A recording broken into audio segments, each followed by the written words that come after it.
Fala, meus queridos amigos, como estão vocês? Vocês estão bom, né? Gente, a história do nosso querido planetinha Terra, né, é contada em cima de vários desastres, né? Sendo eles naturais ou de vez em quando são a gente mesmo que produz. Teve o meteoro, que há muito tempo atrás, teve a era glacial, muitas mudanças no nosso planeta. Mas sabe o que a gente podia fazer hoje? A gente podia lembrar um pouco sobre o que já aconteceu no Brasil, né? Porque tem tantas tragédias recentes e 2019 é um ano tão, meu Deus do céu, né? Que convém a gente lembrar um pouco do que já aconteceu por aqui. Então hoje a gente vai falar dos maiores desastres naturais do Brasil. Para começar o nosso programa aqui, vamos falar de um desastre que quem viveu nos anos 80 deve lembrar bastante disso, porque foi muito grande. Então, lá na década de 80, tinham várias indústrias petroquímicas, né, que mexem com petróleo, lá na cidade de Cubatão, em São Paulo. Só que olha só, essas indústrias, elas não preocupavam o que elas estavam fazendo para poluir ou jogando os resíduos, né, que fica da produção no ar. Só que as pessoas de lá começaram a perceber que estavam acontecendo algumas diferenças com o ambiente. As coisas estavam meio estranhas. Por quê? Porque várias pessoas em Cubatão estavam começando a ter problemas respiratórios. E não era só uma ou outra, não, entendeu? Tava um monte de gente tendo os mesmos sintomas. Aí você deve imaginar que os jornalistas começaram a investigar e começaram a apontar o dedo para as indústrias, né? Que elas já se defenderam, falaram assim, não, eu não fiz nada, não. Você pode olhar ali, mas eu não fiz, não. Mas sabe quando acontece aquela coisa horrível que não dá pra você esconder mais? Então, vários bebês começaram a nascer com deformidades físicas, né? E teve alguns bebês que chegaram a nascer sem cérebro. Olha só que coisa maluca. Aí depois disso não tinha mais o que fazer, né? A polícia entrou no meio para investigar, os jornais continuaram fazendo investigações e acusando as empresas. Aí, meu filho, a verdade teve que vir, né? Porque não tinha jeito. Aí eles descobriram que essas empresas estavam jogando toneladas de gases tóxicos no ar, assim, sem proteção nenhuma. E essas coisas que eles jogavam no ar faziam aparecer uma tipo de névoa venenosa que estava acabando com o pulmão das pessoas. Mas não acabava só com o pulmão, né? Acabava com o ambiente também, porque essa névoa contaminava também a água e o solo lá da região. Aí o que acontecia? Aquela tal da chuva ácida, né, que você já deve ter estudado bastante na escola, e o famoso deslizamento da Serra do Mar. Eis as cicatrizes da Serra do Mar. Ela perdeu suas árvores e já mostra sinais de revolta contra o vale. Daqui, a terra pode descer e soterrar o vale do rio Mogi. O pior, que nessa região estão localizados tanques e dutos capazes de levar a destruição para toda a Baixada Santista, uma área onde moram 1 milhão de pessoas. Gente, esse desastre, ele acabou com aquela região, entendeu? Uma grande área lá, cheia de floresta também, foi pro saco. Nessa época, muita gente achou que o culpado era a chuva, mas depois eles foram estudando isso e descobriram o verdadeiro culpado. Essas indústrias tinham envenenado o solo. Essas envenenadas o solo é porque ela contaminou aquela parte superficial que tava lá do chão e esse negócio deslizou todo, entendeu? E por causa desses acontecimentos todos, né, um jornal americano batizou o polo petroquímico lá de Cubatão como Vale da Morte. Se você tá achando que isso foi lá nos anos 80 e tal, que acabou, não, meu filho. Tem muita coisa acontecendo lá até hoje. O pessoal tem muito problema com isso. Vamos falar agora de outra tragédia que, assim, marcou muito e foi bem pesado. Aconteceu lá nos anos 2000 e foi a tragédia mais noticiada aqui no Brasil, que foi o vazamento de óleo na Baía de Guanabara. Você lembra? Óleo. Foi o verão que manchou o rio? Descuido da verde e amarela Petrobras? A vida vai levar mais 10 anos para voltar a ser o que era na Baía de Guanabara. Então, a Baía de Guanabara, para quem não sabe, para quem não tá no Rio de Janeiro, fica lá na cidade do Rio de Janeiro. E todos os dias ela recebe vários navios com tanto de cargas diferentes. Mas o que aconteceu? Teve um navio petrolífero que carrega aqueles milhares de litros de petróleo, né? Que teve um acidente e despejou 1 milhão de litros de óleo lá nessa baía. Mas, gente, na época foi uma treta trabalheira danada, né? O pessoal teve que fechar os portos. E a Petrobras até tentou drenar um pouco desse óleo para ver o que dava para fazer. Mas não precisa nem falar que não adiantou nada. Que vamos fazer a analogia? Pensa na proporção, né? Você jogar uma lata de óleo inteira naquela vacininha velha de metal que sua avó usava pra lavar roupa. Aí você vai fazer o quê? Você vai tentar drenar isso com um canudinho mais fino que um palito de dente. Não vai adiantar muita coisa, né? E olha só, como o óleo é menos denso do que a água, o que quer dizer isso? Quer dizer que o óleo boia na superfície da água. Essa Baía de Guanabara virou uma piscina de óleo. E essa piscina demorou muito pra sair de lá, até ela misturar com as águas do alto mar, né? Se dissipar levar e ir embora. E depois de muita discussão do que seria feito, né, o Instituto Brasileiro do Meio Ambiente e dos Recursos Naturais Renováveis, também conhecido como IBAMA, jogou 2 multas no lombo lá da Petrobras pra ela prender, né, meu filho? Aí jogou uma de 50 milhões de reais e uma de 1,5 milhão. Isso por causa das mortes dos animais e das vegetais lá na Baía de Guanabara. Só que a trama é um pouco mais complicada, por quê? Porque esse óleo conseguiu penetrar no chão. E você deve saber que nem quando você põe um papel absorvente assim, que ele puxa tudo, o chão faz mais ou menos isso, né? Então o envenenamento do chão não ficou só no Rio de Janeiro e foi para algumas cidades vizinhas. Então o negócio ali foi bruto, meu filho. O negócio foi pesado. Mas em 2019 você sabe que começou essa discussão sobre as tais barragens aqui de Minas Gerais, né? Se você tá aqui em Minas, você sabe a bagunça que o negócio tá rolando. Mas o que você pode não saber é que essa discussão de barragem, de rejeitos, né, vem lá de 2003, tem bastante tempo. Por acaso, você lembra do rompimento da barragem de Cataguases? Operários continuam trabalhando na reconstrução da barragem que rompeu na madrugada de sábado.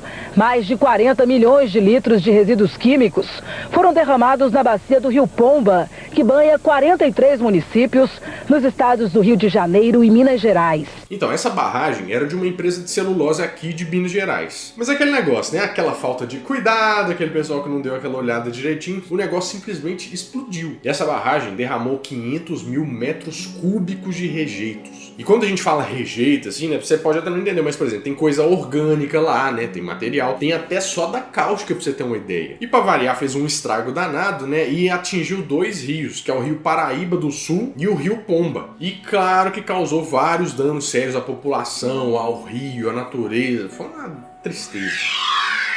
1 bilhão e 200 milhões de litros de água, contendo alumínio, ferro e sódio, romperam este dique de contenção e avançaram sobre o Rio Pomba, que abastece 39 cidades mineiras e é um dos afluentes do Rio Paraíba do Sul. As autoridades ambientais do Rio dizem que este foi o maior acidente ecológico no estado. Mas aí o que aconteceu? O IBAMA foi lá e multou em 50 milhões de reais e mais uma vez caiu no esquecimento da população, né? E eu acho que é legal a gente mostrar o que aconteceu pra você ver que não é uma coisa de hoje, assim, as barragens e tal. Agora tem toda essa preocupação, mas o negócio já vem de bastante tempo, né? É melhor a gente ficar ligado nisso aí.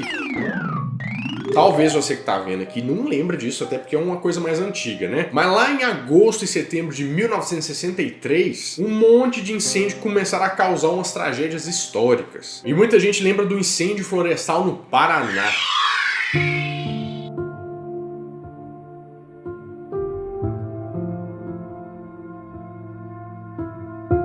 Antes de começarem esses incêndios, né, tinha acontecido uma geada muito forte. E com essa geada, o mato começou a ficar muito seco. Aí com o mato seco, você sabe que o negócio pega fogo muito fácil. Foi isso que aconteceu. Então, no dia 14 de agosto de 1963, eles começaram a noticiar os primeiros focos de incêndio. Lá em Guaravera, em Paiquerê e também em Tamarana. Todos esses aí são distritos de Londrina. Isso aí provocou a perda de, no mínimo, 15 milhões de araucárias. Você sabe o que é essa árvore? É tipo aqueles pinheirinhos, sabe? Mas é mais tradicional aqui no Brasil mesmo. E olha só, um dos relatórios do governo estadual naquela época, né, falou que o município de Ortigueira teve 90% da área florestal queimada. E mais 70% da reserva florestal da Cablin, que é uma indústria de celulose, também foram pro saco. E o governo vendo esse negócio ficou desesperado, né? Porque você controlar um fogo desse, começou a pedir ajuda pra tudo quanto é lado. E a principal ajuda veio de outros estados, que ajudaram a combater os incêndios, né? Com aqueles helicópteros que eles jogam água, com aqueles aviões que jogam água também, né?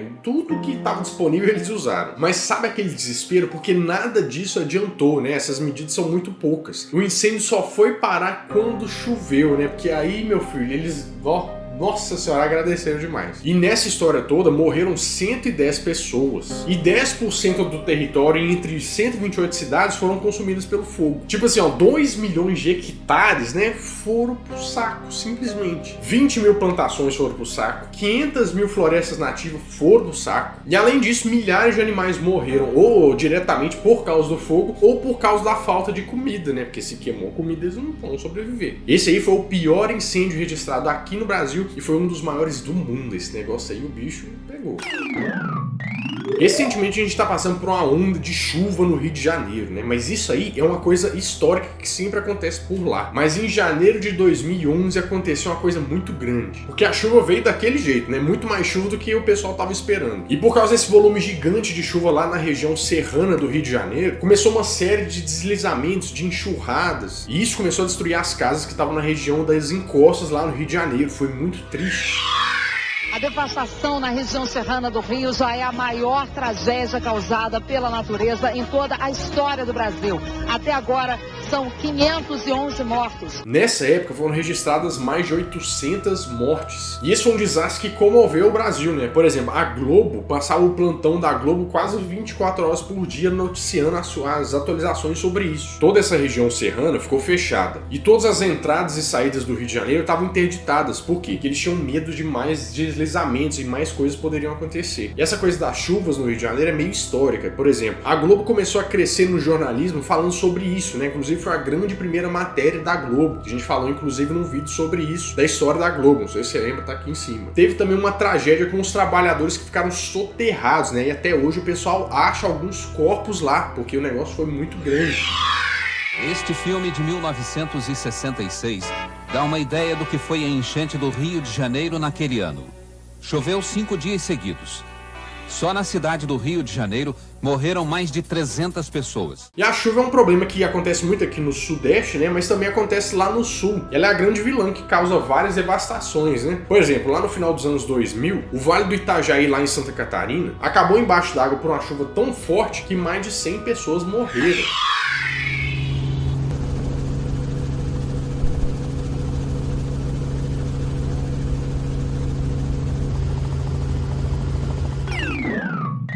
Outro exemplo muito triste que a gente não pode deixar de falar é a barragem de 2015, né? Lá em Mariana, que rompeu e foi uma tristeza danada.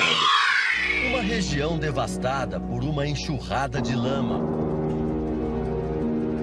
Imagens difíceis de esquecer.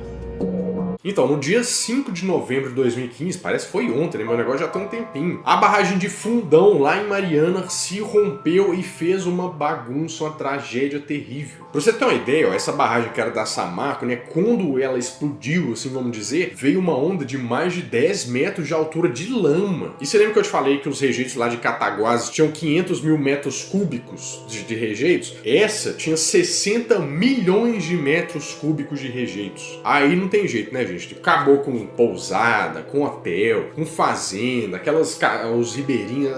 Gente, foi triste demais. Muita gente morreu, muita gente ficou sem casa, sem dinheiro, sem o que trabalhar, né? Com o que trabalhar, porque o sustento vem de lá. Então, assim, mudou a vida de diversas pessoas. E pra você ter uma ideia, esse caso até hoje tá em juízo, né? Tá tramitando lá na justiça. Algumas famílias até receberam dinheiro para conseguir sobreviver até o julgamento sair e resolver essa parada toda. E essa barragem era da Samarco, né? Que é uma empresa filiada à Vale, que é a mesma que está envolvida no escândalo lá de Brumadinho.